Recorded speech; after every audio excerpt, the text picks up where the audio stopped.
আসসালামু আলাইকুম প্রিয় ছাত্রছাত্রীরা, আশা করব তোমরা ভালো আছো, সুস্থ আছো। এখন আমরা নবম শ্রেণী বায়োলজি ক্লাসটা করব। তো আমরা লাস্ট বায়োলজি যে টপিক্সটা পড়ছি তারপর থেকে স্টার্ট করব। আমরা চতুর্থ অধ্যায়ের জীবনী শক্তিটা স্টার্ট করছিলাম, তাই তো? এবং ফটোসিনথেসিসের রিয়াকশনটা দেখছিলাম, কাকে বলে সেটা একটু দেখছিলাম। আজ সেটা একটু রিপিট করব, তারপরে নেক্সট যেটা সেটা। আচ্ছা দেখো, আমি এখানে লিখেছি তোমাদের সালোকসংশ্লেষণ রিয়াকশনটা। কি ছিল সালোকসংশ্লেষণ? 6 অণু কার্বন ডাইঅক্সাইড এবং 12 অণু পানি আলো বা ক্লোরোফিলের উপস্থিতিতে কি তৈরি করবে? গ্লুকোজ নামক শর্করা তৈরি করবে। গ্লুকোজ নামক শর্করা তৈরি করবে এবং 6 অণু পানি বেরিয়ে আসবে এবং 6 অণু অক্সিজেন বেরিয়ে আসবে, যেটা জীবজগৎ অর্থাৎ প্রাণীরা এই কার্বন ডাইঅক্সাইডটা গ্রহণ করে, অর্থাৎ আমরা এই কার্বন ডাইঅক্সাইডটা গ্রহণ করছি। এই হচ্ছে সালোকসংশ্লেষণের ফাংশনটা। এখন এই সালোকসংশ্লেষণ কোথায় ঘটছে? নিশ্চয়ই পাতায়, তাই না? শুধু কি পাতায় না, সবুজ অংশে, উদ্ভিদের সবুজ অংশে কিন্তু সালোকসংশ্লেষণ ঘটবে। তার মধ্যে কোন আলোক রশ্মিতে, অর্থাৎ সূর্যের কোন আলোক রশ্মি, তুমি যদি 1000 ডিগ্রি সেন্টিগ্রেড 1000 ডিগ্রি টেম্পারেচার দাও, তাহলে কি হচ্ছে তোমার সালোকসংশ্লেষণ ঘটবে না? একটা নির্দিষ্ট আলোক রশ্মি আছে, যে আলোক রশ্মিতে তোমার সালোকসংশ্লেষণ খুব সুন্দরভাবে ঘটতে থাকে। যেমন 22 থেকে 35 ডিগ্রি সেলসিয়াস পর্যন্ত যে তোমার আলোক রশ্মি, 22 থেকে 35 লিখে দিই, 22 থেকে 35 ডিগ্রি সেন্টিগ্রেডে সালোকসংশ্লেষণ খুব সুন্দরভাবে হয়। এখন এখানে দেখো, আমি একটা ফিগার রেখেছি। কসমিক রে, আলফা রে, গামা রে, আলফা রে, ইউভি রে, দৃশ্যমান আলো, ইনফ্রারেড রে, এরপরে মাইক্রোওয়েভ রে আছে। এখানে দেখো দৃশ্যমান আলো বলা আছে এবং দেওয়া আছে 400 ন্যানোমিটার থেকে, এটা এনএম ন্যানোমিটার, যেমন মিলিমিটার, সেন্টিমিটার, ডেসিমিটার করছি, ঠিক ন্যানোমিটার একটা একক। 400 ন্যানোমিটার থেকে 680 ন্যানোমিটার এই আলোতে তোমার সালোকসংশ্লেষণ খুব বেশি ভালোভাবে হবে। এবং কোন কোন রঙগুলোতে হবে, সেই রঙগুলো কি? বেনিয়া সহকলা। আমরা ছোটবেলা থেকে পড়ে আসছি, বেনিয়া সহকলা একটা রংধনু হয়, তাই তো? আকাশে আমরা দেখেছিও যে কি সুন্দর একটা রংধনু আসে, 7টা কালার নিয়ে আসে। তো সেই রংধনুতে কি থাকে? বেগুনি, নীল, নীলাভ সবুজ, নীলাভ হচ্ছে আসমানি, সবুজ, হলুদ, কমলা আর লাল, 7টা রং। এর মধ্যে থেকে বেগুনিতে হচ্ছে 400 ন্যানোমিটার এবং লালে হচ্ছে 680 ন্যানোমিটার আসবে। এখন এই যে এতগুলো রং, অর্থাৎ 7টা রং, এর মধ্যে সবগুলো রঙে কি তোমার সালোকসংশ্লেষণের হার সব থেকে বেশি থাকে? না, সব থেকে বেশি থাকে না। এখানে লাল এবং নীল অংশে সব থেকে বেশি ব্যবহৃত হয়। লাল এবং নীল, কোথায় লাল আছে? এই যে লাল এবং নীল, অর্থাৎ নীলা, এটা মনে রাখবা, নীলা। নীলা নামটা মনে রাখলে তোমরা এটা বুঝতে পারবা, নীলা অর্থাৎ নীল এবং লাল, এই দুইটা রঙের সালোকসংশ্লেষণ হার সব থেকে বেশি। এখন আমরা সালোকসংশ্লেষণের একক দেখব। এককে সালোকসংশ্লেষণের একক হচ্ছে কোয়ান্টোসম বলা হয়। এটা আমি মুছে দিব তোমাদের, যদি এটা থেকে অবজেক্টিভ কোশ্চেন তোমাদের এখান থেকেই আসে, যে সব থেকে বেশি কোন রং প্রতিফলিত হয়, কোনটা সব থেকে কম প্রতিফলিত হয়, কত ডিগ্রি সেন্টিগ্রেডে সব থেকে বেশি টেম্পারেচারে তোমার আলোক রশ্মি সালোকসংশ্লেষণ হতে পারে, এগুলো। তো জাস্ট মিনিট, এটা আমরা মুছে দিব।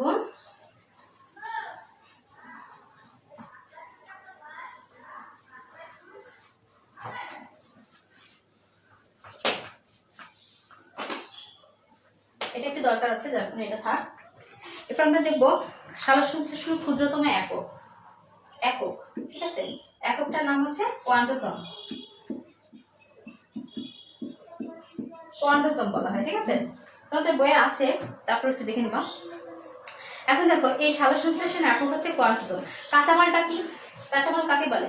বাজার বিক্রি এর জন্য না, বাজারে বিক্রি না। এখানে কাঁচামাল কোনটা? কাঁচামাল হচ্ছে পানি আর কার্বন ডাইঅক্সাইড। পানি আর এই যে কার্বন ডাইঅক্সাইড এবং এই পানি, অর্থাৎ কার্বন ডাইঅক্সাইড এবং পানি, এই দুটো হচ্ছে কাঁচামাল। আর উপজাত পদার্থ বাই প্রোডাক্ট হিসেবে বেরিয়ে আসবে। আচ্ছা, বাংলা লিখি, উপজাত। আচ্ছা ধরো,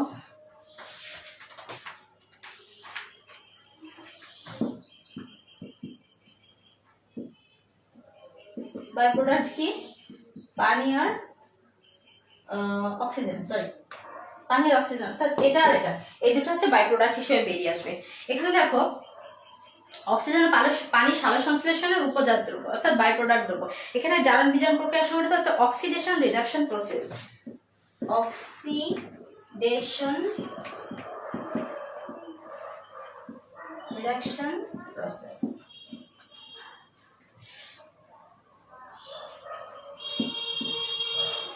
অর্থাৎ জারণ বিজারণ হচ্ছে, দেখো এখান থেকে কমছে আর বাড়ছে, অর্থাৎ এই হাইড্রোজেন দিচ্ছে এবং অক্সিজেন নিচ্ছে। এবং অক্সিডেশন রিডাকশন প্রসেস, তোমাদের অবজেক্টিভ কোশ্চেন আছে যে অক্সিডেশন রিডাকশন প্রসেসটা কি, তখন কিন্তু সালোকসংশ্লেষণের বিক্রিয়াটা খুবই ইম্পর্টেন্ট। আচ্ছা এখানে দেখো কোনটা জারিত হচ্ছে এবং কোনটা বিজারিত হচ্ছে। এখানে পানি কিন্তু জারিত হচ্ছে, পানি জারিত হচ্ছে এবং কার্বন ডাই অক্সাইডটা বিজারিত হচ্ছে। আচ্ছা, সালোকসংশ্লেষণ প্রক্রিয়াটা দুইটা স্টেজ ভাগ করা হয়েছে। এবার আমরা স্টেজটা আসি, এটা একটু মুছে দিব যেহেতু এখানে মোটামুটি কমপ্লিট।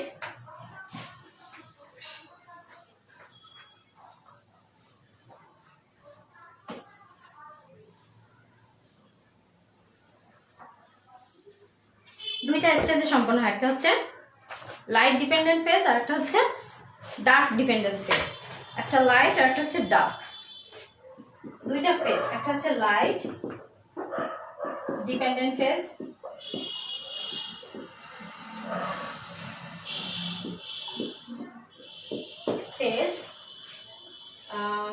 একটা হচ্ছে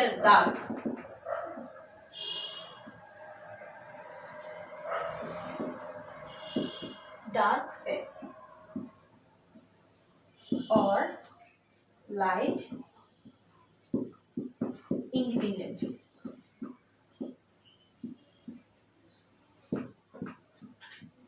লাইট ইন্ডিপেন্ডেন্ট ফেজ, একটা হচ্ছে লাইট অর্থাৎ লাইট থাকবে আর একটা হচ্ছে লাইট থাকবে না।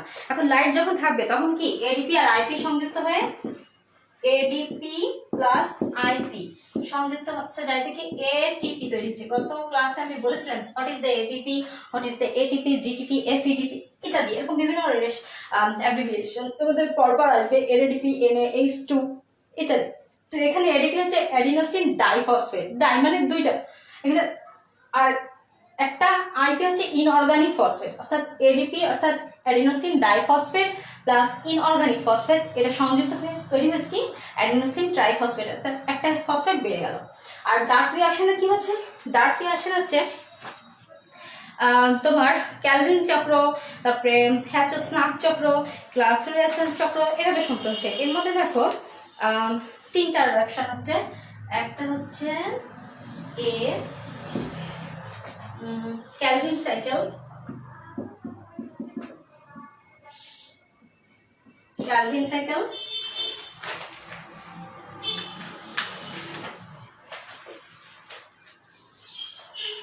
বি হচ্ছে হ্যাচো-স্নাক সাইকেল and স্লাফ সাইকেল। সাইকেল মানে আমরা যে সাইকেল চালাই সেই সাইকেল না, কিন্তু জাস্ট একটা রোলিং হচ্ছে, এভাবে রোলিং হচ্ছে, এখান থেকে এটা, এখান থেকে এটা, আবার এখান থেকে এটা, এখানে একটা প্রোডাক্ট তৈরি হচ্ছে, এখানে একটা প্রোডাক্ট তৈরি হচ্ছে, এখানে একটা প্রোডাক্ট হচ্ছে, এই যে রোলিংটা এটা হচ্ছে সাইকেল, নট আমাদের চালানো সাইকেল, ঠিক আছে। সি হচ্ছে হ্যাচো-স্নাক সাইকেল আর এটা হচ্ছে class-reaction cycle.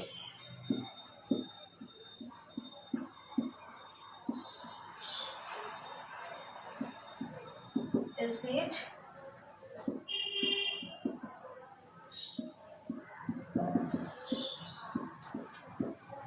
Cycle.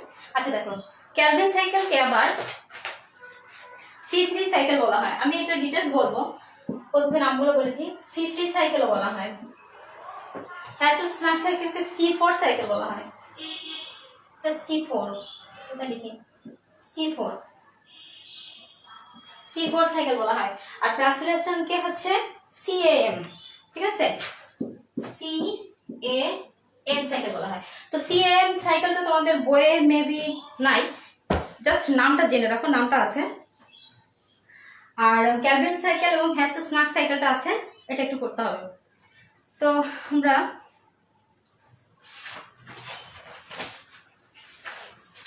Light dependent ফেজে যে এডিপি এবং আইপিটা দেখছি, এখানে হচ্ছে NADP H+ অর্থাৎ NADP প্লাস H+ সংযুক্ত হয়ে NADP H তৈরি করবে, ঠিক আছে।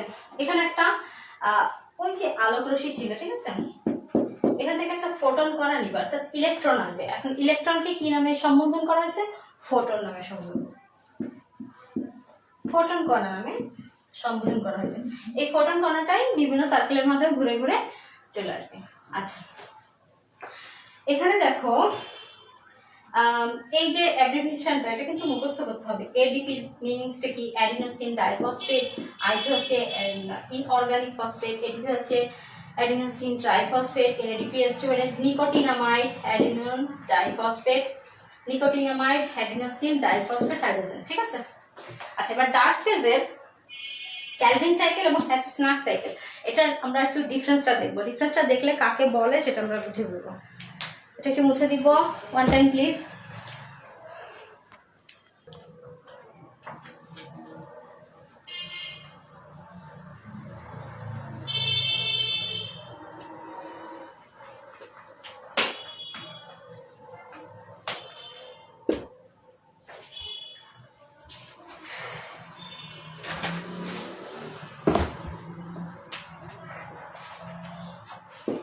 C3 আর C4, এটা কি ছিল? ক্যালভিন।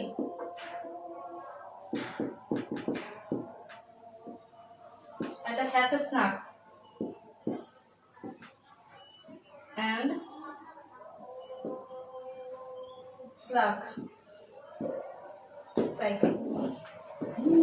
প্রত্যেক জিনিসের বায়োলজিতে মোটামুটি যদি ফিগারটা খুব সুন্দর করে পড়ো তাহলে তুমি ভালো মার্কস পাবা আশা করা যায়, আর যদি তুমি পার্থক্যটা ভালো করে পড়ো তাহলে ভালো মার্কস পাবা আশা করা যায়। এখন পার্থক্য থেকে তুমি ডিফারেন্স একটা সাইড বর্ণনা করতে পারবা, পার্থক্য থেকে আবার তুলনা করতে পারবা, আবার বিশ্লেষণ করতে পারবা। আর যদি রেখাচিত্র হিসেবে পড়ো তাহলে সুন্দর হবে। আচ্ছা, হ্যাচস্নাক সাইকেল এবং হচ্ছে C3 সাইকেলের মধ্যে পার্থক্য কি? এখানে প্রথম যে স্থায়ী পদার্থ, প্রথম স্থায়ী পদার্থ 3 কার্বন বিশিষ্ট, 3 কার্বন বিশিষ্ট ফসফোগ্লিসারিক অ্যাসিড।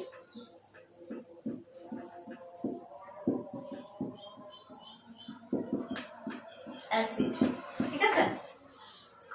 আর এখানে হচ্ছে প্রথম স্থায়ী পদার্থ হচ্ছে 4 কার্বন বিশিষ্ট অক্সালিক অ্যাসিড, 4 কার্বন বিশিষ্ট অক্সালিক অ্যাসিড। ঠিক আছে? এখন দেখো এটা মুখস্থ রাখতে হবে। C3 তোমাদের এই যে 3 কার্বন বিশিষ্ট ফসফোগ্লিসারিক অ্যাসিড, 4 কার্বন বিশিষ্ট অক্সালিক অ্যাসিড, এগুলো কিন্তু হচ্ছে রাসায়নিক টার্ম। ঠিক আছে? অর্থাৎ রসায়নের এই টার্মগুলো আছে। তো আমরা 9-10 শুধুমাত্র নামগুলো মুখস্থ করবো, এদের গাঠনিক সংকেত আমাদের দরকার নেই। ঠিক আছে? বা রাসায়নিক সংকেতও দরকার নেই, জাস্ট নামটা মুখস্থ করলেই হচ্ছে। আর হচ্ছে এটা মুখস্থ করতে হবে এই কারণে যে এর প্রথম স্থায়ী পদার্থ যখন তোমরা ইন্টারমিডিয়েটে যাবে তখন এর ফুল সার্কেলিংটা পড়বে। তো তোমাদের যতটুকু সিলেবাস ততটুকু শুধু নাম জানলেই হচ্ছে। তো 3 কার্বন বিশিষ্ট, 3 কার্বন বিশিষ্ট কার্বন কি? কার্বনের 4টা হাত, তাই জানি আমরা। কার্বনের 4টা হাত জানি। এখানে 3 কার্বন বিশিষ্ট অর্থাৎ 3টা কার্বন থাকবে, অর্থাৎ তার মানে এর ফসফোগ্লিসারিক অ্যাসিড তৈরি করবে। এখানে 4 কার্বন বিশিষ্ট 4 কার্বন বিশিষ্ট অক্সালিক অ্যাসিড তৈরি করবে। এখানে 3 কার্বন, এখানে হচ্ছে 4 কার্বন, এখানে ফসফোগ্লিসারিক অ্যাসিড আর এখানে হচ্ছে অক্সালিক অ্যাসিড। এই দুটো ডিফারেন্স মুখস্থ রাখলেই হচ্ছে। আর একটা মুখস্থ রাখতে হবে কে তৈরি করছে। ঠিক আছে? তৈরি করছে কে? তৈরি করছেন হচ্ছে ক্যালভিন,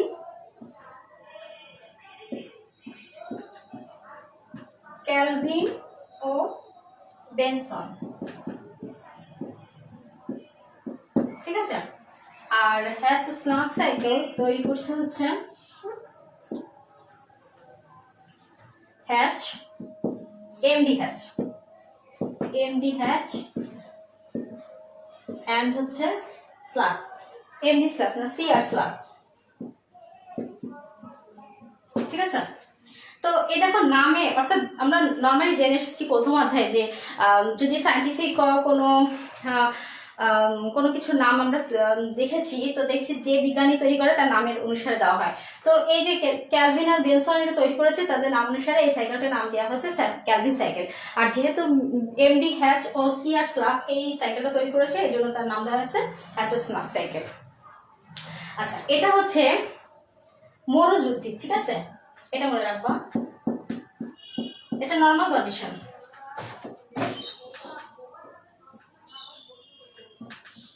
নর্মাল, এটা হচ্ছে মরুজ, ঠিক আছে। মরুজ মানে কি? মরুভূমিতে হয়, অর্থাৎ বালুময় স্থানে অত্যাধিক খরতাপ সহ্য করতে পারে। তো অত্যাধিক খরতাপ সহ্য করতে পারে এমন কোন উদ্ভিদ কি আমাদের দেশে আছে? আছে কিন্তু কিছুটা, যেমন মুথা ঘাস, অ্যামারান্থাস এই ধরনের, ঠিক আছে।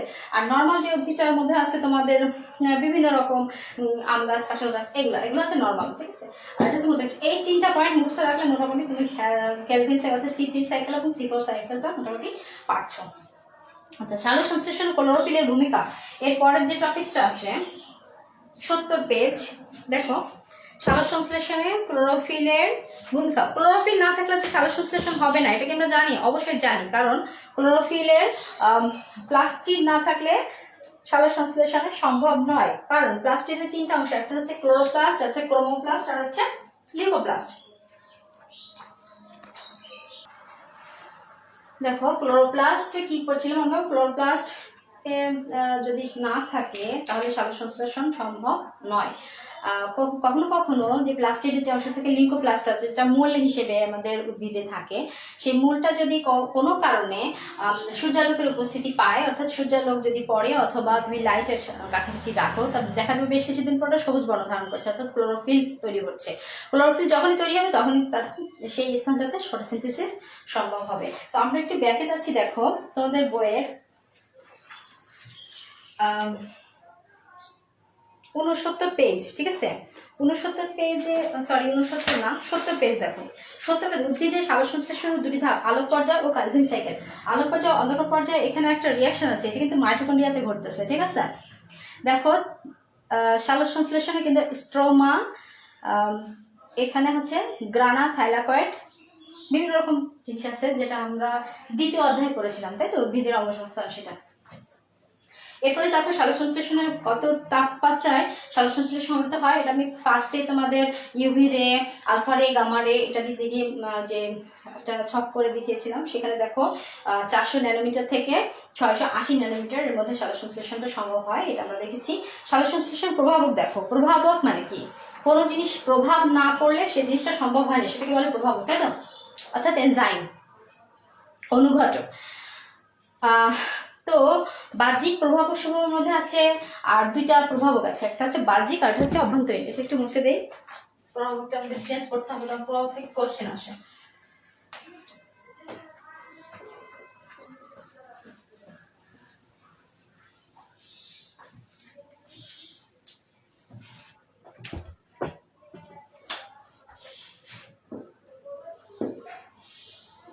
প্রভাবক দেখো, একটা হচ্ছে বাহ্যিক আর হচ্ছে অভ্যন্তরীণ।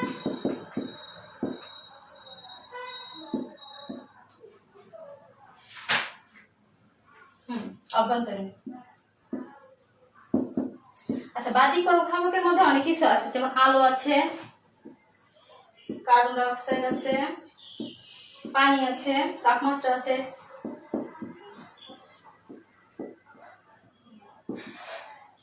টেম্পারেচার আছে, পানি আছে, অক্সিজেন আছে, খনিজ আছে, খনিজ পদার্থ আছে, রাসায়নিক পদার্থ আছে।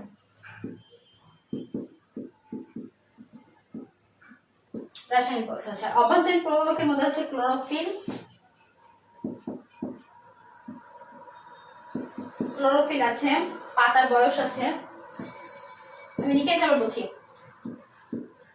পাতার বয়স, বয়স আর সংখ্যা, ঠিক আছে, বয়স আর সংখ্যা আলাদা আলাদা। তারপর কার্বোহাইড্রেট,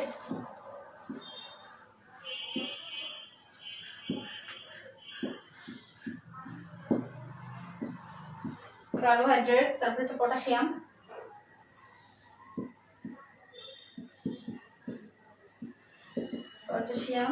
এনজাইম ইত্যাদি। আচ্ছা দেখো, বাহ্যিক প্রভাবকের মধ্যে আলো, অর্থাৎ লাইটটা মাস্ট বি। লাইট না থাকলে তোমার সালোক সংশ্লেষণ সংঘটিত হবে না। কার্বন ডাইঅক্সাইড, অবশ্যই কার্বন ডাইঅক্সাইড থাকতে হবে, না হলে সালোক সংশ্লেষণ সম্ভাবনা হবে না। কারণ কি, ওটা ছিল হচ্ছে ওর প্রধান উৎপাদক, প্রধান কাঁচামাল ছিল। আচ্ছা টেম্পারেচারটা অবশ্যই তোমার মিনিমাম থাকতে হবে, যেটা আমরা কিছু আগে লিখে দিয়েছিলাম যে 22 থেকে 35 ডিগ্রি সেন্টিগ্রেড। আর এরপর আছে পানি, কার্বন ডাইঅক্সাইড, পানি আসবে অবশ্যই মূল জিনিস, অক্সিজেন থাকতে হবে, খনিজ পদার্থ থাকতে হবে, কিছু রাসায়নিক পদার্থ থাকতে হবে, এটার কম বেশি। অভ্যন্তরীণ কি কি প্রভাবক লাগবে, ক্লোরোফিল থাকতে হবে মাস্ট বি। পাতার বয়সের সংখ্যা, এখন অত্যন্ত বৃদ্ধ যে পাতাগুলো হয়ে গেছে সেগুলো কি সালোক সংশ্লেষণ ভালো করতে পারে না?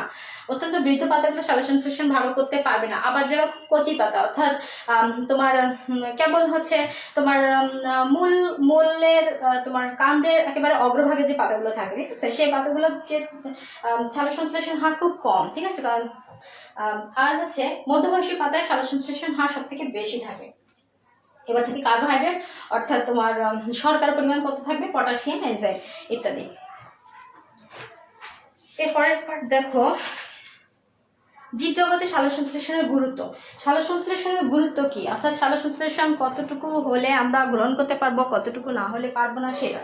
সালোক সংশ্লেষণে দেখো, বায়ুমণ্ডলে 20.95% অবশ্যই তোমার গ্যাস অর্থাৎ অক্সিজেন থাকতে হবে।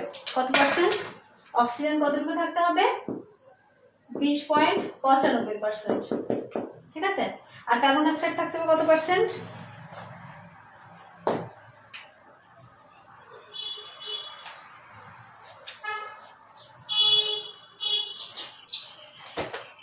কার্বন ডাইঅক্সাইড থাকতে হবে 0.033%।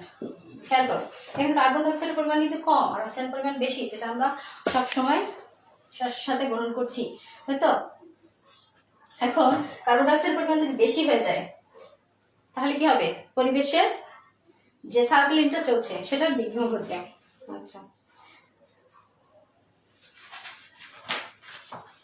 এর পরের পার্ট দেখো, কিছু একটা টবে একটা গাছ দেওয়া আছে, গাছটা কিছুদিন যদি তুমি সূর্যের আলো ব্যতিরেকে কিছু পাতা রেখে দাও তাহলে কেমন হবে, বিবর্ণ হয়ে যাবে। একটা পরীক্ষা আছে, জাস্ট ট্রেডিং করলে তোমরা মোটামুটি বুঝবে, কারণ এমন কোনো জটিল কিছু না। আমরা এর পরের টপিকস দেখো, রেসপাইরেশন, শ্বসন। রেসপাইরেশনটা একটু বেশ লিবারেট করতে হবে, অর্থাৎ বেশ বড়। তো নেক্সট ক্লাসে আমরা রেসপাইরেশনটা পড়বো। আজ এ পর্যন্ত থাক।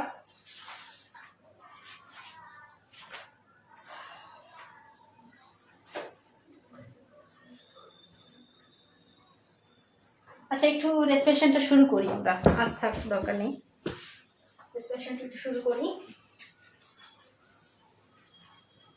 বাকি যে অংশটা থাকে সেটা আমরা। আচ্ছা, সালোক সংশ্লেষণ সে বিক্রিয়াটা ছিল, সে বিক্রিয়াটা আমরা একটু দেখি। কি ছিল বিক্রিয়া, কার্বন ডাইঅক্সাইড, পানি, 6 কার্বন ডাইঅক্সাইড, 12 পানি, আলো বাই ক্লোরোফিল,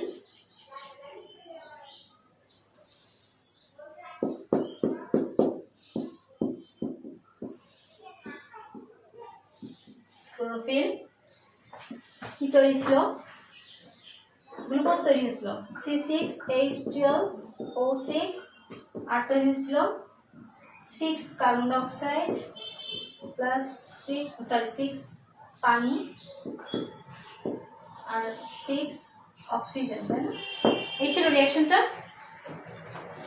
হ্যাঁ, এটাই তো ছিল মনে হচ্ছে। আচ্ছা, এখানে যদি রেসপিরেশন সংঘটিত হয়, আমি একটা জিনিস এখানে লিখি নাই, যেটা এখন লিখবো। যদি রেসপিরেশন হয়, এটা সালোক সংশ্লেষণ, ঠিক আছে। যদি রেসপিরেশন হয়, অপোজিটটা হবে, অর্থাৎ এখান থেকে ডিফারেন্ট এদিকে আসবে ফ্লোটা, তখন ফ্লোটা এদিকে যাবে, ঠিক আছে। তখন কি হবে, 38 ADP অর্থাৎ অ্যাডেনোসিন ডাইফসফেট প্লাস 38 IP অর্থাৎ 38টা ইনঅর্গানিক ফসফেট সংযুক্ত হয়ে কি তৈরি করবে পাশে 38 AT, অর্থাৎ নিচে লিখে আমরা, এখানে ধরছে না, 38 AT, এটা তখন রেসপিরেশন।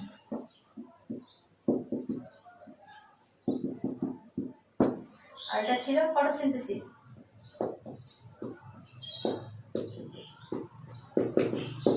ক্লিয়ার? দুইটা রিঅ্যাকশন আমরা একসাথে করছি একই ফেজে, তাই না? এখানে দেখো দুইভাবে রেসপিরেশন সংঘটিত হয়। কোনো একটা সময় যদি শুধুমাত্র গ্লুকোজটা ভেঙে যায় তখন রেসপিরেশন হতে পারে, আবার পানি এবং অক্সিজেন মিলে রেসপিরেশন হতে পারে। এখন গ্লুকোজটা যদি ভেঙে যায়, অর্থাৎ শুধুমাত্র যদি গ্লুকোজটা ভাঙে, সেক্ষেত্রে তোমার রেসপিরেশনটা কেমন হবে? সেটা হচ্ছে বাতাস থাকছে না, অর্থাৎ অক্সিজেনটা নাই, অর্থাৎ পানিটা না, তাই তো? আর একটু ক্লিয়ার করে লিখে তাহলে বুঝতে সুবিধা হবে।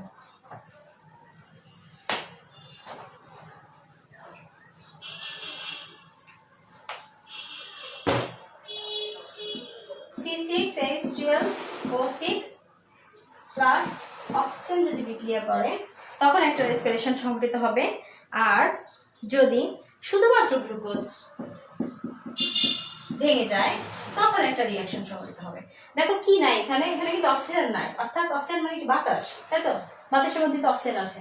তো বাতাস ছাড়া যে গ্লুকোজটা ভেঙে যাচ্ছে তখন একটা প্রোডাক্ট তৈরি হবে। প্রোডাক্টটা কি? অ্যালকোহল তৈরি হবে, ঠিক আছে? আর যদি তোমার বাতাসটা সহ অর্থাৎ অক্সিজেনটা সহ যদি তোমার এনজাইমটা তোমার গ্লুকোজটা ভাঙে তখন তৈরি হবে কার্বন ডাইঅক্সাইড এবং পানি। 6 কার্বন ডাইঅক্সাইড প্লাস 6 পানি এবং বিপুল পরিমাণে শক্তি। আর শুধুমাত্র যদি গ্লুকোজটা ভেঙে যায় তখন তৈরি হবে ethyl alcohol 2H5OH plus 2 carbon dioxide plus বিপুল পরিমাণে শক্তি। এইটা এখন এটা একটু মুখস্থ রাখতে হবে রিঅ্যাকশনটা, আমরা নেক্সট ক্লাসে এটা খুব সুন্দর করে পড়ব। তো আজ এটুকু থাক, ঠিক আছে? একটু বেশিই হয়ে গেছে মনে হচ্ছে, কারণ সালোক সংশ্লেষণটা কিন্তু বেশ কঠিন একটা টার্ম, কঠিন একটা রিঅ্যাকশন। তো কিছু কিছু কোশ্চেন থাকে, মানে কিছু কিছু টপিকস থাকে যে টপিকসগুলো ছাড়া তোমাদের কোশ্চেন হয় না। যেমন সেই টপিকসগুলো যদি সিলেবাসের অন্তর্ভুক্ত হয় তাহলে অবশ্যই টিচার কিন্তু সেই টপিকসটা কোশ্চেনে ইনক্লুড করেন। তার মধ্যে থেকে এই যে জীবনী শক্তি অধ্যায়টা, চতুর্থ অধ্যায়টা, এটা খুবই ইম্পর্টেন্ট তোমাদের জন্য, খুবই একটা ইম্পর্টেন্ট একটা অধ্যায়। এই জীবনী শক্তি যদি তোমাদের যে পরীক্ষায় থাকুক না কেন, সেটা তোমাদের অর্ধবার্ষিক পরীক্ষা বলো, বার্ষিক পরীক্ষা বলো, বা টেস্ট প্রি টেস্ট যে পরীক্ষায় বলো, 9, 10 মানে একই জিনিস, যে পরীক্ষা বলো, এমনকি বোর্ড পরীক্ষা বলো, জীবনী শক্তি থেকে অবশ্যই মাস্ট বি কোশ্চেন থাকবে, হয় সালোক সংশ্লেষণ থেকে, না হলে তোমার শ্বসন থেকে, অর্থাৎ ফটোসিনথেসিস অথবা রেসপিরেশন। এই দুটো জিনিস আছে এবং খুব সংক্ষিপ্ত করে আছে তোমাদের বইয়ে, এতটুকু পড়লেই হবে এবং মোটামুটি একটু বই থেকে একটু মিলাই পড়লে মোটামুটি তোমরা ভালোভাবে পারবে। তো আজ এই পর্যন্ত থাকো, ভালো থাকো, সুস্থ থাকো, আল্লাহ হাফেজ।